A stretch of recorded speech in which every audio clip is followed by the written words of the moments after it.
free gym membership was really what got me onto a bodybuilding stage. There was posters that would go up every single year about the Mr. Wales. I had the interest, don't get me wrong, I just said I loved the muscle, but I never see myself on a bodybuilding stage, especially in a speedo. Let's be honest, I was like, that's not going to happen. Get a knock on the window, and this gentleman standing there. It's like, hey, you're going to do the British Nationals. He gave the whole Braveheart speech of why you need to represent Wales against England and Scotland and Ireland, because we're the smallest nation in the British Isles. So he gave that speech, and I was like, okay, I look at my parents, and they're like, okay, how long? 4 weeks.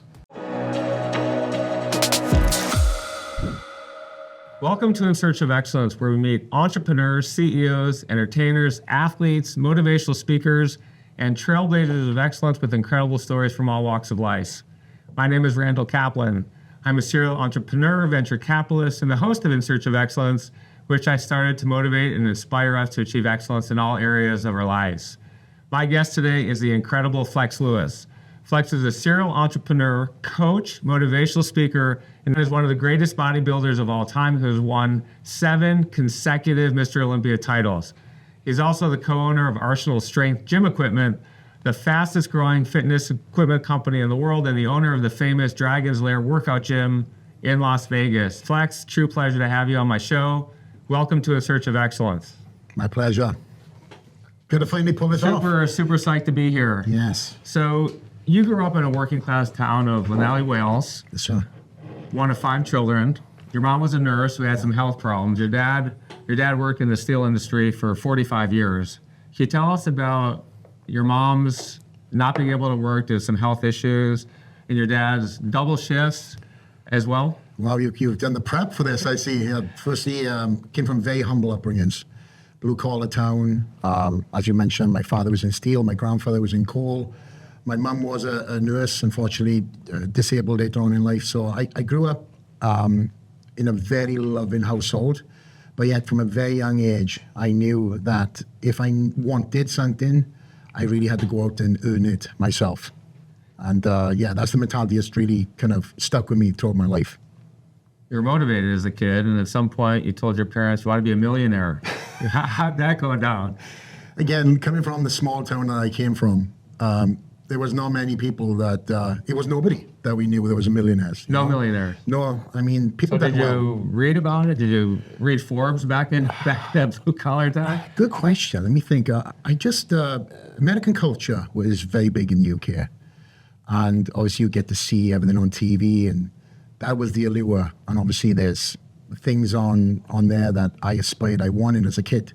Now, I never looked at people who had nice things, houses, cars, with any type of envy.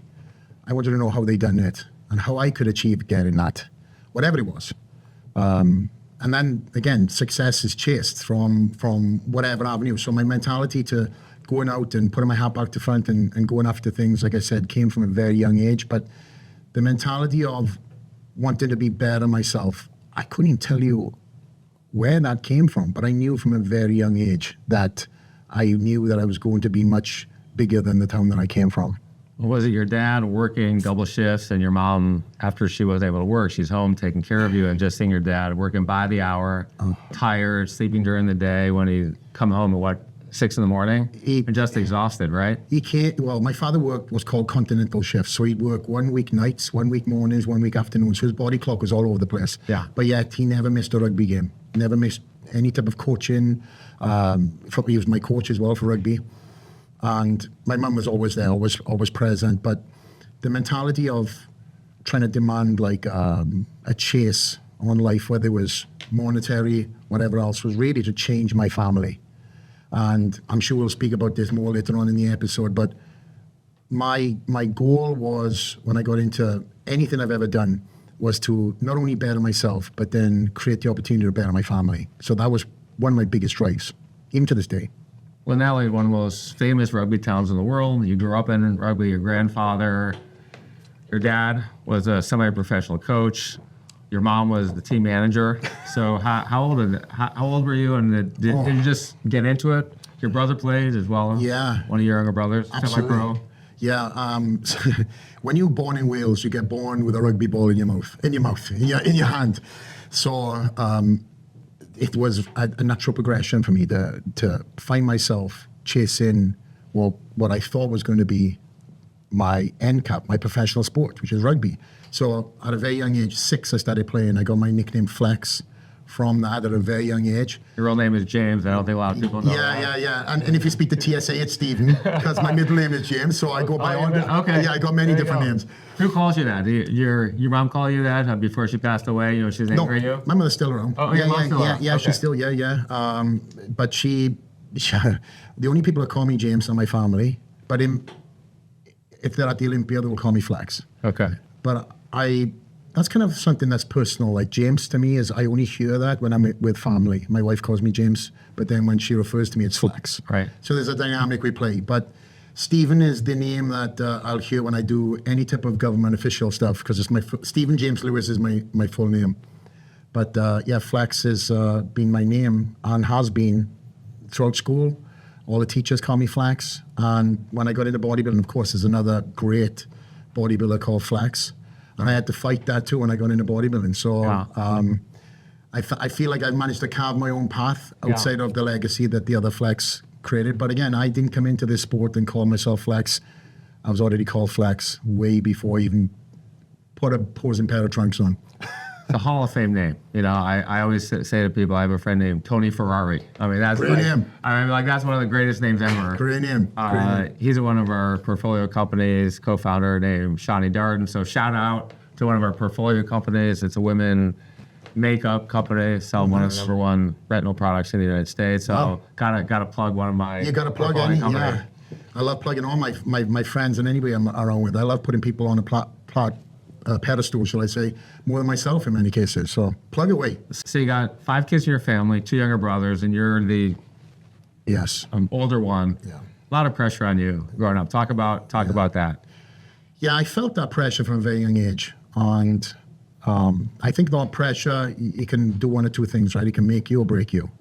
And every show or any type of sport I've ever achieved, I've always put a lot of pressure on myself. I'm very competitive, but it also allows me to demand the best version of myself every time I stepped on a track, every time I stepped on a rugby field, every time for the first time I stepped on a bodybuilding stage. The pressure has always been there, but being the oldest sibling, I felt it was kind of like I adopted the role of taking care of my parents from a very young age. So that pressure of trying to chase what I ended up becoming and leaving my family was all driven, again, to better everybody's life back home. And during this, this chase and stuff, I could have come back home many times. I could have gone back to Wales and lived maybe a different life. But I knew what I was doing in the United States. I was chasing greatness, and I was also opening the doors for me to, change my parents' lives too. Obviously, the double-edged sword to that is I lost all that time with my mum, my dad, all the parties, all the small little things that we kind of take for granted when you live in and among everybody. I had to do it from afar, through Zoom, through Skype. But again, it was losing out on these milestones, losing out on birthdays, losing out on, in many cases, funerals, whatever I couldn't be back home for, was a driving force for me to change my life and change everybody around me too, as I mentioned. So we'll talk about when you got into bodybuilding at 15 years old in a minute, but you got the drive. You have the entrepreneurial instinct. You were born with it. Tell us about the paper round 11 and the finches at 13. Oh, man. So the paper round was probably one of my first entrepreneurial experiences. What I done, so living in Wales, everything's all hills. And there was 2 paper routes that would meet. Like San Francisco hills, where they're way up, or are they 100-foot hills? In some cases, yeah. There's some. San Francisco is very impressive, but these are kind of like windy hills, with houses on the side. So I lived on top of the hill, and it's where 2 paper rounds met. So I got to talking to these kids that are older than me, and I said, when you're done with these paper rounds, I'll take them. Ended up happening. One of the guys, when you get to a certain age, you forfeit your round. Right. And the other person forfeited their round pretty much the same time period. I'd take them both. And what I done was I started collecting different rounds and then... You pay for them, or they just said, hey, I'm retired. You inherit the round. Okay. So you do a certain route. But what there was a lot of kids that wanted these things. They were very popular, especially when you're young. Right. And I ended up selling them to these other kids and taking a cut of the top every single week. So it was like an entrepreneurial moment, but the finches kind of came. Well, before the finches, so Yeah. what kind of dough are we talking about? Oh. And you're on a bicycle going up these hills? Walk, you can't ride that thing. You It's can't hills. ride it at all. Yeah, I mean, Sidewalks downhill is or cool. no? What's that? Riding down the hill is cool, but Yeah. everything is walk. So there What are the was, papers? So what'd you pay for them, and then what did you sell them for? so these guys who worked at the newsagent, the owner of the newsagent would drop off the complete round. All I had to do is put the right papers in the right houses. And So you're walking up Yes. hills with With a 30 bale, papers? a 30 bale, paper, plus backpack or more. just holding? There was like a satchel. Okay, what did it weigh? Oh my God, good question. Probably like 50, 60 pounds full of paper. And so Young kid, your back must have been fucking killing you. Oh, my legs were huge. Because walking up all them hills. Yeah. Yeah, but honestly, there was a job to be done. And having seen my dad walk to work for the most part of his working career, because it was only one car, my mum had to take us to school. You know, it's like, it's part and parcel of it. It rains for the most part in Wales anyway. So every day you're in that rain, you walk in, you're really learning a lesson without even knowing learning a lesson. You're starting to learn, like, okay, I have a duty, I have an obligation. I have to get up when the alarm goes. I have to get these papers out because then I have to get ready to go to school. So I do this all before school. And then additionally, once a week after school, you would have to go and pick up the money from these people who are paying for the papers. So it taught me communicative skills.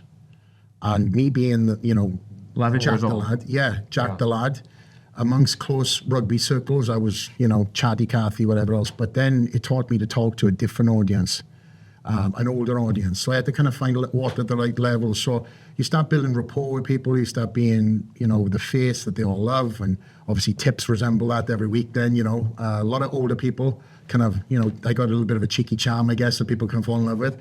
But that really was, again, dealing with money too. All these little things became lessons that served me later on in life. So at that same time period, I started looking into other things, and finches were one. What was the dough that you were making for the paper round? Do you remember? I mean, you're Wasn't 11 much. years old. I mean, $5 probably huge, right? Yeah, I think it was probably like what I got paid, and then tips. I got more from tips. But it wasn't kind of like a waiter's job where you earn your tips. This was, not many people get tips. I just was I built my database up with all these and relationships with these people. So £1 or 50 pence from every house, and you're doing X amount of houses, it all adds up. Right. Per week? Per week. And then I would have a base pay too, maybe, probably £10 or something like that. But I was having more from, but it was nothing. It was nothing. Right. But again, it was lessons learned. And again, dealing with people, customers, different customers were more approachable than others. And the ones that weren't, I was like, okay, let me figure out a way of how I can get these guys and women to fall in love with a paper boy, So there was definitely, as I said, lessons learned during that period of time. But more than anything else, it was getting up and having a purpose in the morning, and also having truly, like I said, an obligation that I had to fulfill. And through that, through reps and sets and over a period of months and years, you start compounding all these lessons learned, and you find it transitioning into your day-to-day life. And yes, I was 12, right? 12, 13. But I started looking, because I was making money, I started looking at how I can invest my money into different things. And like I said, the finches were the next evolution of that. Okay, so tell us about the finches. First of all, what is a finch? Oh, yeah, okay. And then what are we talking about? Because you started with 2, 4, 50, and then 100 at some point. Yeah, it was a domino effect. I never went into to get as many as I did, but the finches were zebra finches, right? Zebra finches, they call them in the UK. And I went to the local pet shop, bought a male and a female, put them in a cage. Of course, they done their thing. Then that turned into... We're talking about birds. Birds. Okay. Yes. Okay. Yes, finches. Zebra finches are birds. Now, these things are probably sold for about £5 a pair. Right. And then once I started breeding these, I started investing more into the cages and everything else. So there was a lot of upfront cost that I put into it. Yeah. And then it turned into a very lucrative business where I was selling the finches back to the pet shop for £1 each. And of course, when you've got many that are going to town Right. in the cages, Yeah. you know, that turns into quit residual income. But the finches were the first part, and then it transitioned then into canaries, then it transitioned into parakeets, and then it turned into parrots, and then full circle it turned into racing pigeons. So you said something that the finches would do their thing. So I've never thought about finches or birds fucking before. Is that something that you see, or are they just touching each other? They're at it. They're at it. Yeah, these things are little horny little buggers. So is one fish mounting the other finch? I'm just curious how I've never thought about that before. Have you seen how birds breed? They jump on the back of the bird, and then No. that little tail is literally trying to scoop itself underneath.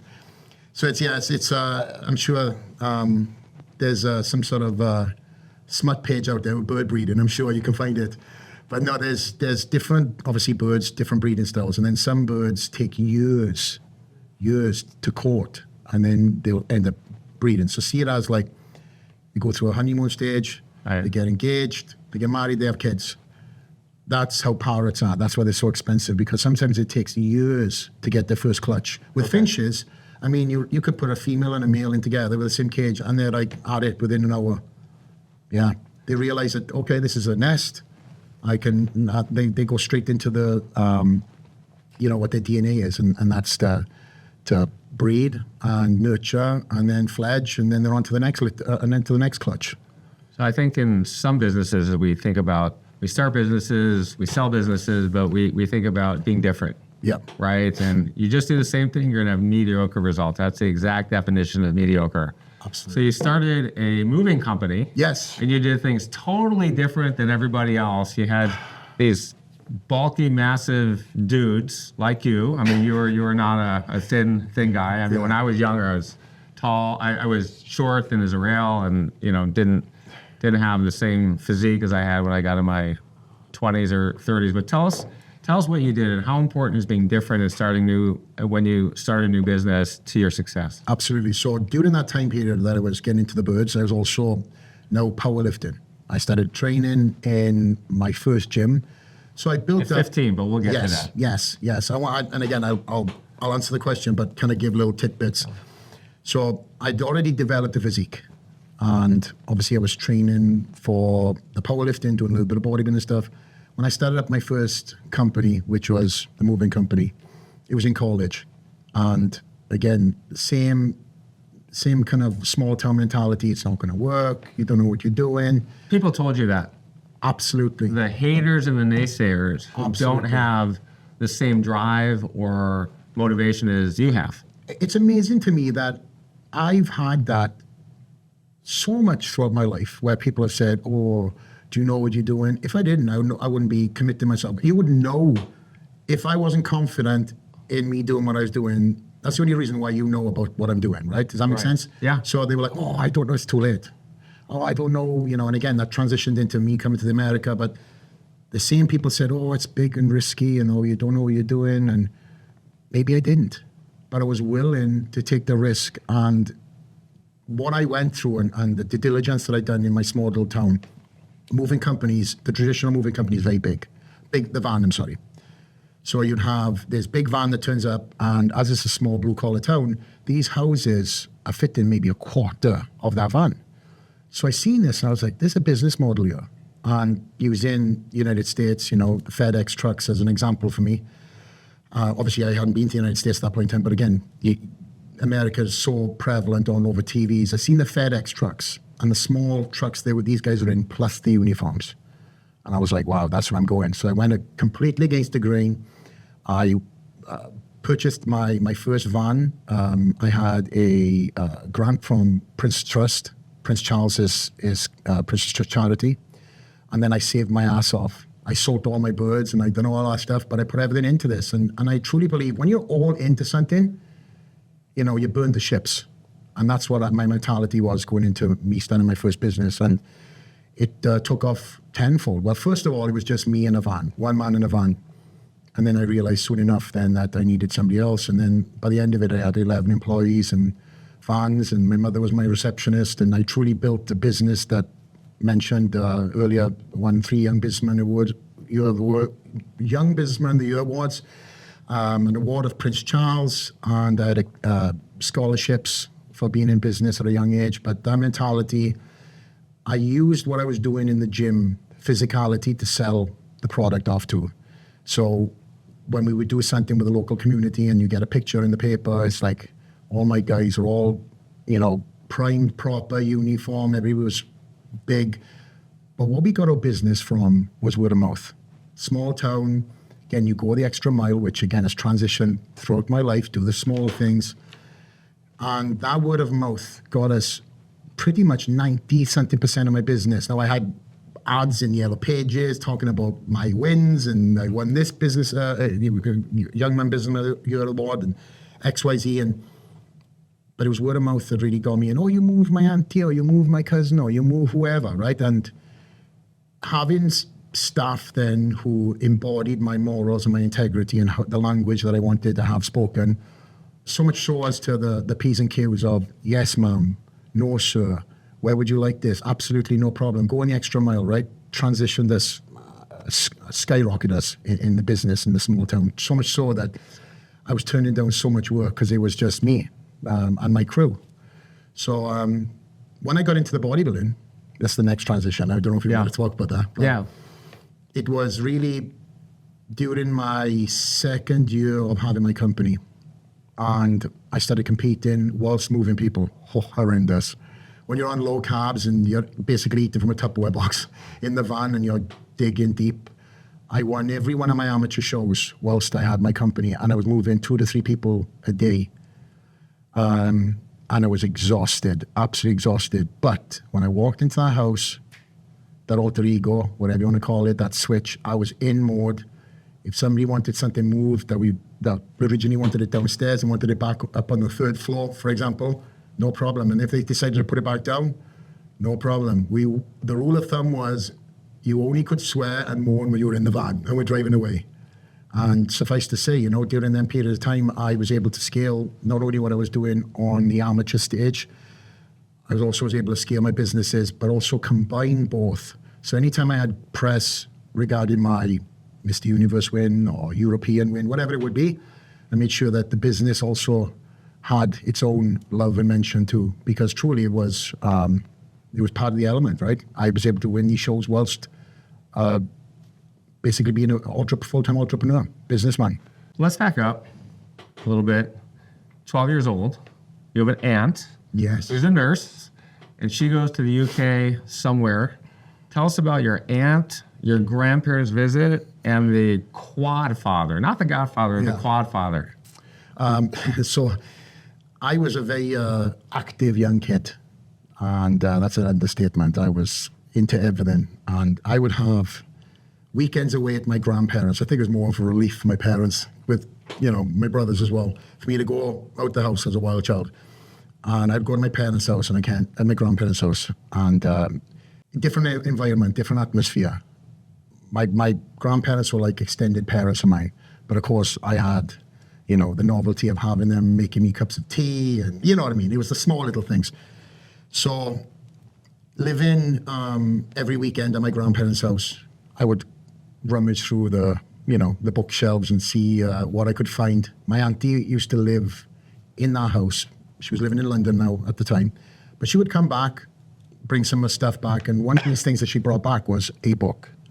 Me being the nosy little 12-year-old kid, I discovered this book, and it was on Tom Platz, who was, as you mentioned, known for his quad development, incredible quad development, one of the 90s guys, 80s, 90s guys, Arnold era, and 30-inch quad. Stupid. 30-inch, so we're talking about. You could talking about this wide, it's somebody's right? waist. 12, 24, 30. It's somebody's waist. Yeah. Think about that, right? Yeah. And this guy, never seen him before, never knew who he was, but this book blew my mind. Pulling this out, it was my first true interaction of any type of bodybuilding or bodybuilder.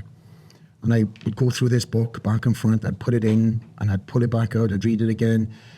And I seen Tom squatting, and I was like, okay, that's how you get big legs. So I decided at that age to try to seek out some weights. now at 12, you can only ask so many people, right? But I found out, coincidentally, my dad had some old set of Weider weights. Remember the old plastic weights? He had a set in the shed up the garden. So I ended up waiting for my parents to leave. Now, in Wales, your house is, where I lived anyway, my house was lower than my garden. So imagine the house is there, you had to go up the garden, up the stairs, the concrete steps, and then the garden levels off. So waited for my parents to leave, and I pulled these old weights out, and again, they were heavy. I rolled them down the steps, through the house, up my set of stairs, into my bedroom, hid them under my bed, and every night I would pull out this Tom Platz book. And I was like, okay, this is how you squat. So I'd put it on the bed. Horrible form, of course. Thank God I was like young and uninjured back then. I'd find the bar on my back, and I would start doing reps. 1 rep turned to 2, turned to 3, to 4, etc. And my little workout regime got caught by my dad later on in life. But it was that book, though, that truly changed my life. And Tom Platz was one of them people who planted that seed in my head to get into, I say, physique development. And I can't remember the, what would it be? When you're looking for a car and you start seeing that car everywhere, what's that term? Again, you might not see you go and buy a Lamborghini because you haven't seen it before. Then you're driving down the street and you see 3 Lamborghinis. Right. That's how I found where I got my first book on bodybuilding. I started seeing it everywhere. And WWF at the time was massive. So I'd sneak downstairs, young age, and watch WWF 2 or 3 in the morning and see all the greats like Hulk Hogan, Ultimate Warrior, who all back in that day had incredible physique. So these things subconsciously planted something in my head where later on in life, obviously, we're now here talking about what happened next, right? But at that time, it was all down to rugby and being the biggest rugby player on the field, having the biggest legs. That's how it started. Right. So many people, so many successful people I know, their parents tell them not to do something, and they do it anyway. It's sort of like every kid's DNA, right? I mean, you're probably not going to be that. I don't know what percentage of kids just say, "Hey, okay, my parents tell me I'm never going to do that before." But what's the message there? Should we be listening to our parents? I mean, I don't know. I don't want to get anybody in trouble, but I definitely didn't listen. You got 2 young kids. I mean, when your parent, what are you going to do? That's true. The shoe's on the other foot now. But obviously, I didn't listen to my parents, right? Because at that young age of 15, my parents thought that I was going to stunt my growth. Listen, my parents were both 5'5", 5'6". I had no chance in hell to be 6 foot, right? So I know what they were thinking. But needless to say, I listened to obviously the threat, I guess it was, of being short for the rest of my life. Nothing ever changed. But I stayed away from training weights for a number of years. In fact, funny story, I was in my bedroom squatting away and being, 15 years old. Testosterone is through the roof at that age. And my father heard, along with my mother, I'm sure, downstairs, all this huffing and puffing. And my dad charged through the door. I think he was expecting something else happening in the room there. Being a rambunctious 12 or 15-year-old. I think he was also glad that I wasn't doing what he thought I was. Sneaking the girl in the ladder. Or maybe solo too, I don't know. But either way, the huffing and the puffing was enough. So he came in the door, and he was like, okay, no, yes, no, okay. But again, my mother was involved being a nurse. She's seen the worst of everything, right? So she was more so concerned about something else happening. And I don't blame her now looking back, because again, she's seen so much issues that came in through casualty when she was a nurse. But I knew that the bug was in my body. So I rejoined the gym later on. And at that time, it was really focused on powerlifting, which was really home towards the rugby sort of things. But the first gym you went in, you were 15 years old for the first time. So talk about Steve Naylor, and then you can talk about the progression of what happened. Man, you bring back some memories. So Steve Naylor was an incredible athlete, very very Arnold-esque. Arnold Schwarzenegger, one of your idols. Yes, one of them. Big arms, small waist, just classic physique. If you looked at him, he was tall also like Arnold. Very quiet guy. And me being, loud and being a rugby boy, it was truly something that I had a lot of admiration for Steve, because this guy looked like a Greek god, and yet he didn't front it, he didn't show off, he was always hidden away. But when he peeled that top off and you seen him in the gym in a tank top, you were like, oh my gosh. And that draw of having that humility and having such a world-class physique drew me towards Steve. And how we ended up connecting in the gym. I was powerlifting at the time. Started powerlifting, like I said, to help with the rugby, because we don't have pads, we don't have any type of helmets or anything like that. So you really have to build your structure up to take the impact. But I always caught myself wanting to do the bodybuilding movements. And I did, just away from the courts of powerlifting. But it was Steve that couldn't keep any training partners on leg day. And leg day is half your body. That's the hardest workout you can do. But everybody was there for chest. Everybody was there for arms. But when it came to legs, they were running late or they had to do something. So I said, hey, if there's ever an opportunity, let's go now. So, and I've used this rule of thumb throughout my career. If you want to train with me, turn up on leg day. And then we discuss part 2. And that's the test I was put through. And Steve invited me to train with him, and then we trained with each other for a number of years. I also started thinking outside the box at that age. Steve was old school bodybuilder, eyeballed his weight, eyeballed his food, never weighed anything out, got in great shape to win the Mr. Wales and the overalls, but then there's another level to go to Mr. Britain. At a young age, as soon as I started committing myself to bodybuilding, I was like, I need to really start looking into the nutrition element of things, So what I ended up doing later on, and I will fill in the gaps, is connect Steve with my then nutritionist, and that guy just found a whole new stride.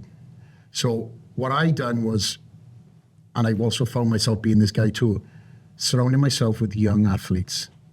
Steve at the time, I think, was close to 40, if not 40, and here I was, this 19-year-old whippersnapper, young bull, needed to be put in the right direction of things, that came in with an energy and a vibe that put fire under his tail too, that he not had from any other training partner. And in turn, he put it in me. But also, I got the experience of learning reps and sets and truly learning the biomechanics of the body. Powerlifting is all A to B. Strongman, same thing, right? Bodybuilding is all about mind to muscle connection, segregating the muscle that you're training on. And that's what I learned with Steve, was truly learning how to train for bodybuilding. And again, turning up every day, being committed to our training partnership. And also, again, the loyalty of bringing my A game every single day, as he did, brought to mind. So we truly grew together, where we went on the road and started scooping up all these trophies. And I'm sure we'll speak about that later on. But Steve was an incredible training partner, and I'm very blessed to have had him as my first training partner back in Wales. Tell us about the tattoo you got when you were 15 years old. What did it mean, and what was the meaning? What made you get it? Let's get a photo of the tattoo. I don't know if you guys can see this, but pull it all the way out. This is it looks like well lopsided, but that's my country's flag, Wales. Okay. And this was there, way back around my bicep, and so I broke my elbow. And this was prior to meeting Steve and all this, right? So I broke my elbow. Me being that kid, right? Don't tell me, Dad, Mom, I shouldn't do this, because I will. This time, it didn't serve me well. I had Welsh trials coming up in 2 or 3 weeks' time during this day. And all summer, I'd built this motocross bike. My mother hated bikes, again, goes back to what I said about her seeing the worst cases in casualty of these people coming in, and built this bike, put all the bells and whistles on it to my financial ability, and then the boys brought this bike up first day of summer holiday, and my mother was like, don't go on this bike, and it was way too powerful for me. I mean, I was only about 100 and something pounds of that back then, and we took it down to this area where most of the kids would take their bikes, and always the last jump. And the last jump, I came around this corner, I was creating new tracks. The grass was a bit this high. Next to the derelict field, there was a building being built. I think it was an extension of a school. And any type of off-shaped brick, they were throwing them over the fence. So when I cleared this grass, I see this mound of bricks looking at me about 4 feet. And I just was coming around like speedway racing. My back end was coming around, and I just hit this on side, went up in the air. My motocross top got stuck in the handlebars. The bike fell on top of me, full throttle, ripping the inside of my leg apart. And of course, I fell looking at all my friends who were standing on top of this mount that I was doing jumps over, and they all just stopped. So me being the young kid, younger than them too, a little embarrassed, I was like, oh, I'm good. Threw the bike off me. As soon as I give them the all clear, as if I was okay, I didn't realize that I'd already dislocated my elbow, but in straightening it, I broke it too. So we went to the hospital. Of course, I had to make that call to my mum. I was like, I told you so kind of thing, right? But she was snapped straight into nurse mum mode. And she kind of gave me a quick little, told you not to do this kind of thing. I can't believe you've done this. And then straight into caring. Okay, we're going to take care of this. And during that time period, I was in a Band-Aid, like a plaster cast in this position for about 8 weeks, summer holidays. All my friends are doing stuff. They go into, hanging out, doing things at the lake, doing all kinds of things. All these things that I excitedly planned in my head, now were taken off the table. I had my moments where I was like, I can't believe I've done this, yada, yada. But then I started putting more confidence into what I was going to do when I got out of this. And that mentality, as I said, has been served me in many different chapters. But during this time, again, I was young. And for me, I was chasing girls. All this stuff was taken off the table. I said, okay, when I get out to this plaster cast, this is what I want to do. And I started listing these way above the bar kind of stuff that I hadn't even achieved prior to being in a plaster cast. And they were doing a backflip, walking on my hands, and many other different things. So fast forward, I get the plaster cast cut off. Of course, when you're in this movement and you've got tiny little movement, so when I get out to this, I'm healed, thinking I'm Wolverine, right? They cut the plaster cast off, my arm just flopped. And that was the reality I faced back then. It was like, wow, my arm is completely dead. Like there was very little movement. So I had to strengthen it back up fast.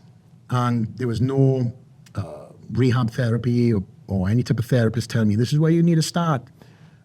First day I went to the kitchen, I pulled a can of beans out. I was like, this is what's going to strengthen my arm up. Started off with a can of beans. Then I progressed a little bit heavier, probably a bag of sugar. And yeah, it just progressed fast. I started getting my strength back slowly but surely. And during that time period, to tell you where the tattoo comes in, so I wanted to give more context. There was a tattoo artist that lived up the street to me. And I was so conscious about my arm being much smaller than this arm. I had my nickname Flex at that point in time as well. So this arm was pre-developed. This one was thin, being in a plaster cast. So I went to the tattoo artist and I was like, hey, knocked his door. This guy answers the door, food all over his shirt and shit. I was like, I'm here for a tattoo. Of course, I lowered my voice, right? Because you have to be 18. And he was like, how old are you? 18. You're not 18. I was like, yes, I am. Get your mother's consent. I was like, okay. So I already prepared. I went up the street, sat on the wall for a second. I already wrote the note. Dear so-and-so. Yeah. My son here's the consent, signed. I was used to doing it in school. Right. No one had a cell phone back then, so no, there was nothing. It was good. It was a dial-up. Yeah, it was a dial-up. Yeah, it would have been called. But went back to the house. Of course, I made it seem as I went home, when I came back, he knew what I was doing, I'm sure. But legality-wise, I'm sure he was out of jail there, So went back in, he done this tattoo, and I looked at it, I was like, oh, okay, that's cool. Went back to school, and what I wanted to do was take the attention off the fact that I had hurt my arm. I didn't want to repeat myself and, boo-hoo me, and I have missed out on the summer holidays. People are talking about doing this, doing that. I had a tattoo on my arm. How cool is that? What I didn't realize is when my arm started getting bigger, this tattoo was starting to slide back more. But going back to what the things that I manifested in my head, and I started telling myself at a very young age. First week back in school, everybody started exchanging stories and stuff. I had already started during that time period of time to do handstands. And when you left school, there was only a few people that could truly do a handstand. Nobody could walk on their hands. Now, the goal was for our PE teacher, which I love, massive mentor to me when I was a young kid, both of them. What are their names, just to give a shout out? Yeah, Mr. Owens and Mr. Jones, respectfully. I could tell them their first name, but I still call them Sir and I still call them Mr. Even though they tell me all the time. Are they still alive? Absolutely. All right. Massive. You got to get them to watch the show. I think it's so important to call out your mentors. Yes. Don Corwin, I was in high school, said, man, that guy's an amazing teacher. So yes, on that note, I want to thank my PE teachers because they played a massive pivotal part. they knew that I hated school, but they always accepted me during the periods that I bunked off. They opened up, they could have got in trouble too, but they opened up the gymnasium for me. They opened up the weight hall for me. They knew, again, I was a very coachable kid, but I came from a school that was tough and rough.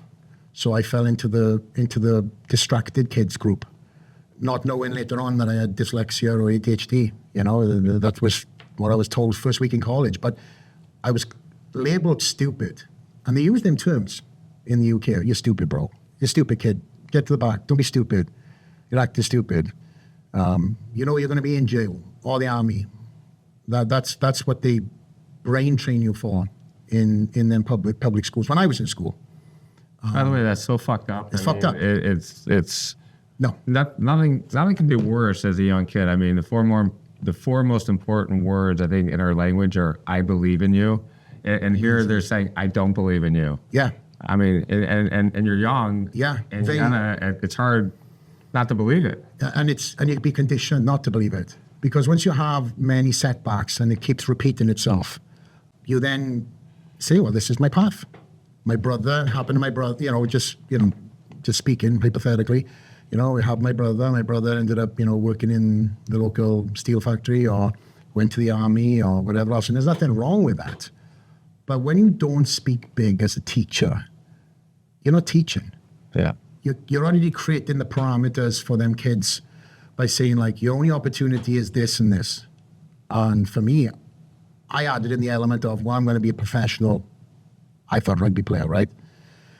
But again, you start talking pie in the sky back then, and they bring you back to reality. It's a crazy belief system these teachers have back then. I can't attest to the school that I went to right now and who's in there right now, but also the teachers that were there when I was there were also at the tail end of the cane. Right. So they were whipping people back then, and then they had to get rid of the cane, so they had nothing but words to humble you on. Back then it was an apparatus. Talked out of line, whap, give me your hands.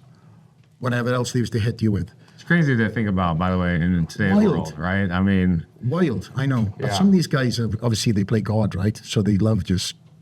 And they had the ability to do it.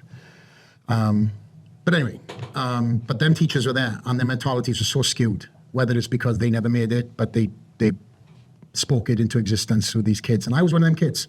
But the PE teachers, along with my English teacher, Miss Hughes, she truly seen something in me which I probably didn't see in myself at that time. And then when you just start getting muddied with all this stuff that's going on, to have somebody who was like, hey, come to the PE hall, instead of bunking off, come to the PE hall. I know you're not doing what you should be doing. Get in here before you get in trouble by the headmistress or whoever sees you.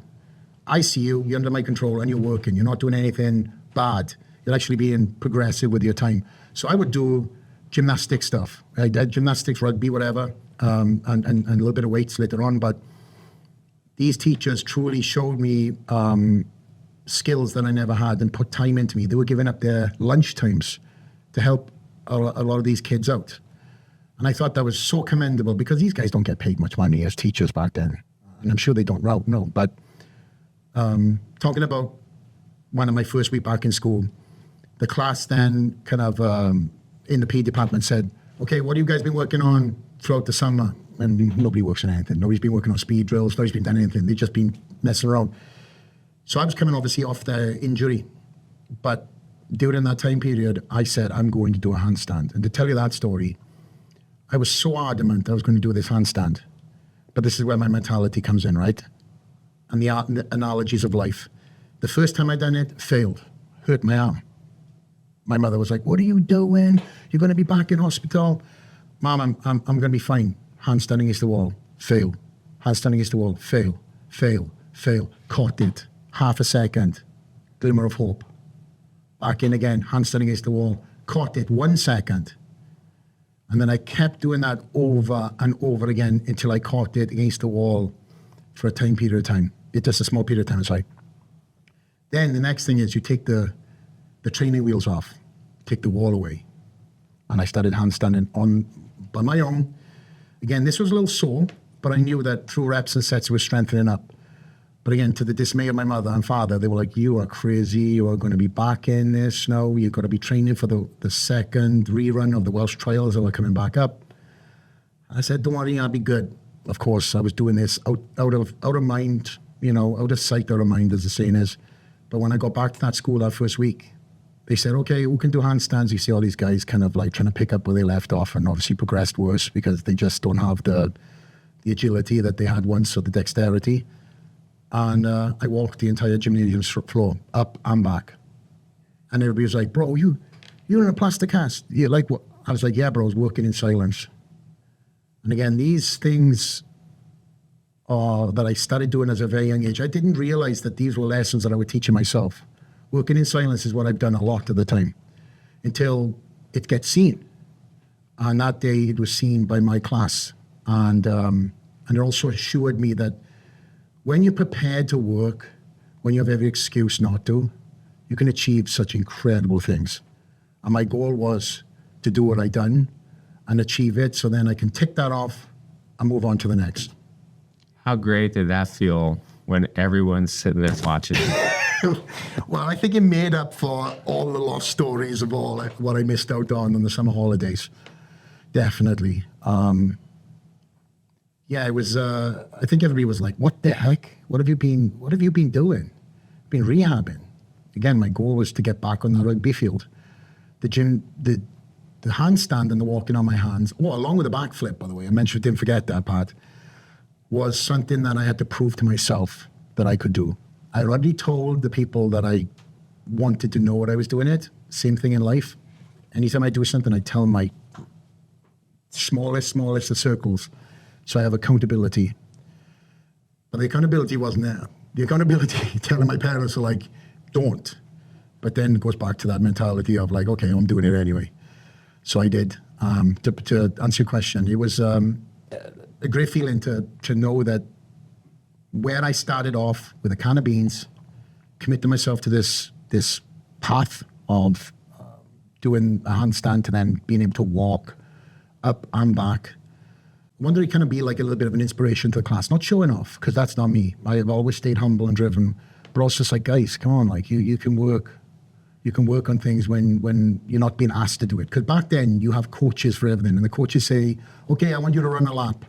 But when the rugby sessions are done, you're not going to run the hills. You're not going to do all the extra stuff. But when I started surrounding myself with people who started thinking more like me, who would do more of what was asked of them, and then it was seen on the rugby field, on the track, that's when I started putting that into my day-to-day step and demanding more from much more was asked of me. My daughter Carter, I have 5 kids, as you know, 4 girls, 1 boy.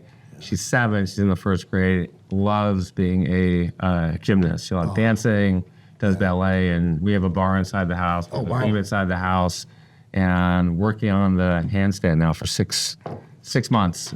She leans, she does the wall. Yeah. She does the couch, and the couch is a little tougher than the wall because it's maybe 36 inches. Mm-hmm. The wall, and probably up to 500 tries now. You can see her inching away a little bit now. So like you said, it's a half a second, it's 1 second. Yeah.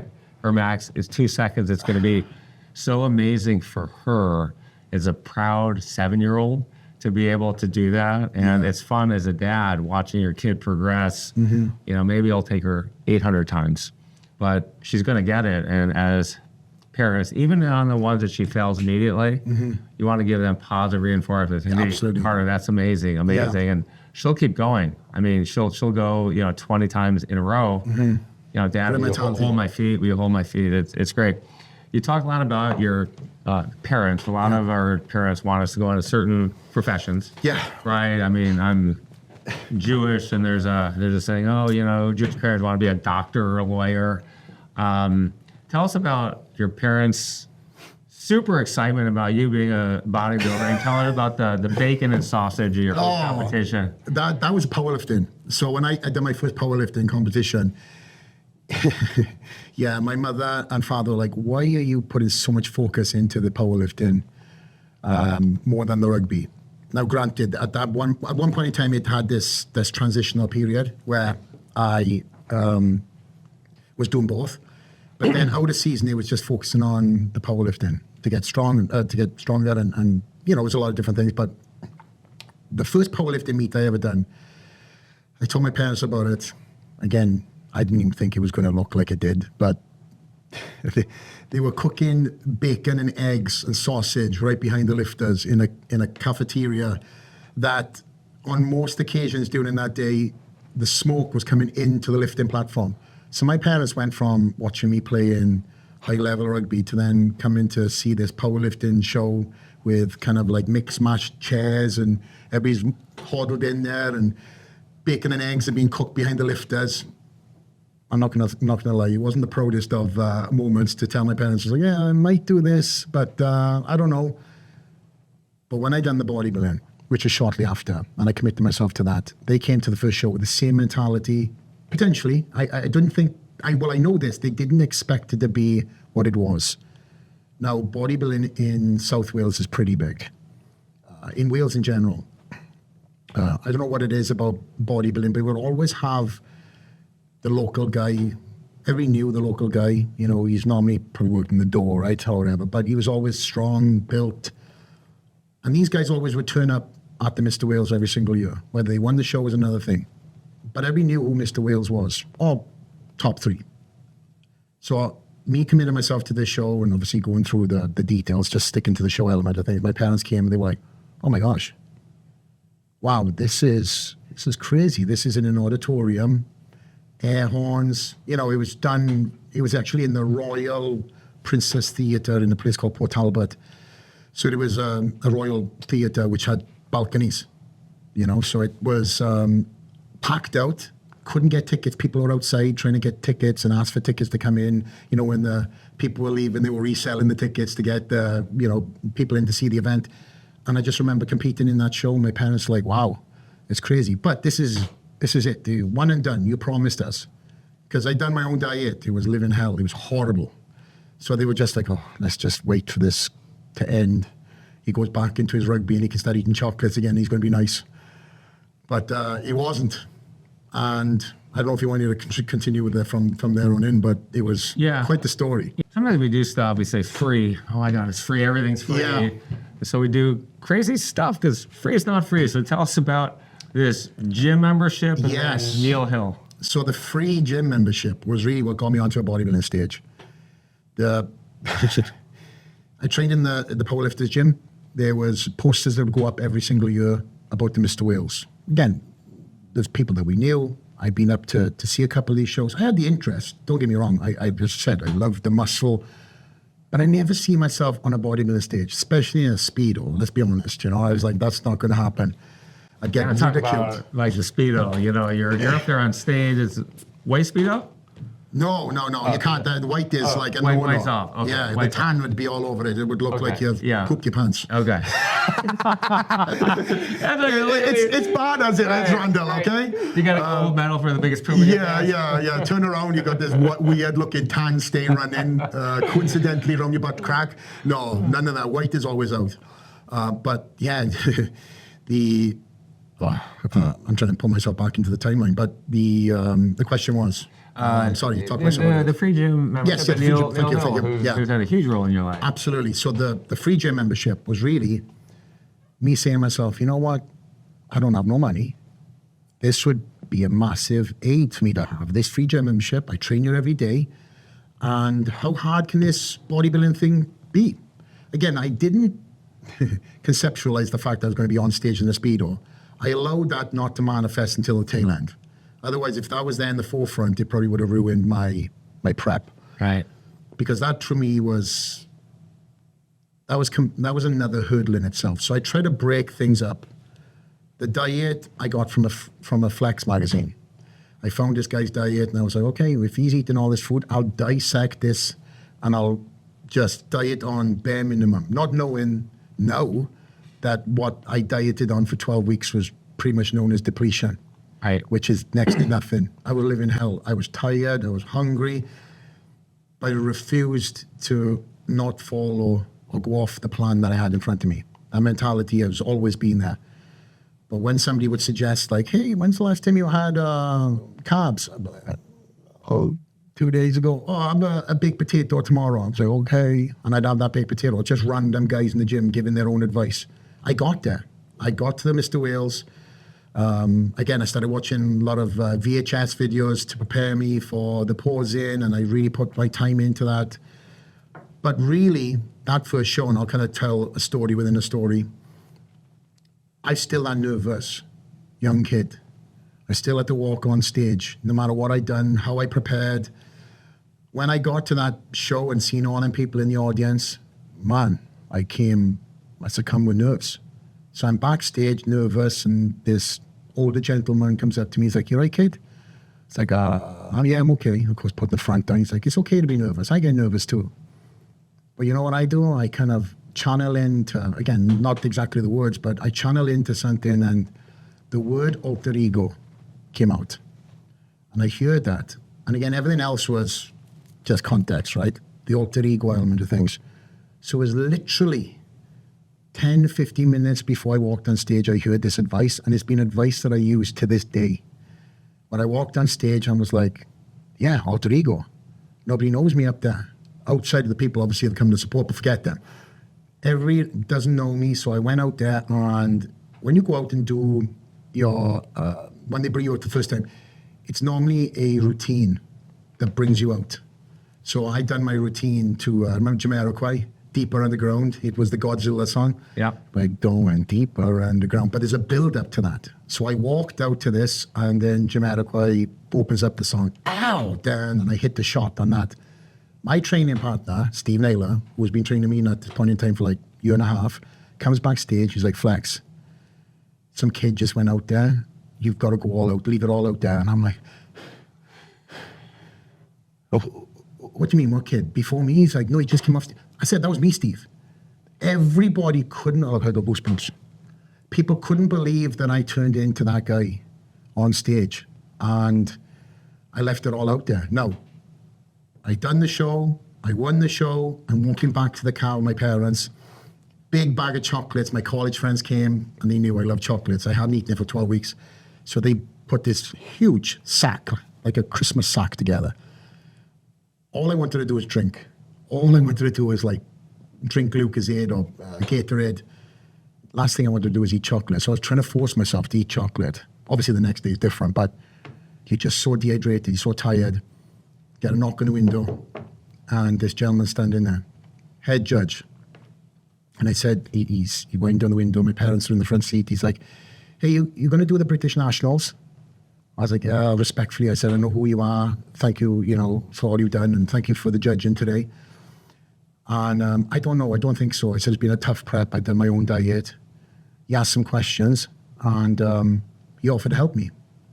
So I took that in consideration, and he gave the whole Braveheart speech of why you need to represent Wales against England and Scotland and Ireland, because we're the smallest nation in the British Isles. So he gave that speech, and I was like, okay. I look at my parents, and they're like, "Okay, how long?" 4 weeks. So myself and this gentleman spoke. We agreed. That Tuesday, I drove down to this gentleman's house, and this is Neil Hill. And he's been with me ever since that day. 20 years later, he's still my coach to this day. So I'm a very loyal person to those who are loyal to me. I don't think grass is greener. I had many opportunities to work with many different coaches when I came to the United States. In fact, I was told, "You're not going to win anything unless you work with these coaches." And I was like, I won everything as an amateur with this guy. We've always been in shape. That's my calling card. I was never going to be the biggest guy on stage. I suffered to be in condition. And here we are now, many years later, you're telling me that I need to work with somebody else. It's not going to happen. We came here together. We'll end here together. And that does a 20-year relationship with myself and my coach to this day. You go with the people who got you there. And so many times in life we see it. I'm from Los Angeles. Yep. You're an actor. And it's a stepping stone process, right? You've got to get an agent. You're dying to get an agent. You finally get a part. And the small agent can't get you the bigger part. So then you're going to the little agent, and you're at CAA, Endeavor, and it sucks for the little person. But sometimes the smaller agent does carry the client, and that helps make that first agent a bigger agent. But I think loyalty is underrated in terms of our success in life. Dying trait. dying trait. I preach about that more than you would know. Morals. Again, I have a clothing company called Culture. Culture is CLTR. That's what we spell it. Culture, loyalty, trust, respect. And them are the morals that I, live by. And to your point, loyalty is a word. It's not the mentality. And there's so many people who have, again, got to a certain level and then jump ship selfishly when that person has been there for you through, things that, let's just keep it in the bodybuilding world, outside of the gym. Coaches, psychologists, that's their role that they have to play too. It's like with myself and Neil, the majority of times we're talking in depth about different things that have nothing to do with the training. We're not talking about reps and sets. We're talking about mentality. But we're talking about tapping into that, how I can get into that gym and garner something that wasn't seen the last session. But again, when you have the opportunity then to go with a coach that might have a couple more wins underneath his umbrella, or maybe a couple of Olympia wins, they jump and they lose everything that they built up with somebody else, because now you're with a coach and you're a ticket number. And the attention that you had with that other person now is gone. You expected with this other person. Maybe now you're paying somebody a lot of money to be a coach, but now you're sharing the role with other athletes who may be standing on stage against you. And then there's the other element of like, oh man, he's giving this person more attention because he's winning. There's all these other different variables, and I've seen it firsthand sitting in the seat that I've been in for all these years. There's nothing better than having the faith in the person that believed in you way back when maybe you didn't even believe in yourself, and doubling down on that. And if you make mistakes, that's part of the course, just like entrepreneurship. I love talking about my failures because it's made me who I am to this day. And a lot of people just don't want to fail. They don't want to even put themselves out there to fail. And even if they do it, they don't talk about it, when really the lessons are learned in the times of despair, when you're looking at the ceiling stressed out or there's pressure on you. That's when you kind of use that to get out in the world and chase whatever it is that you're trying to chase down.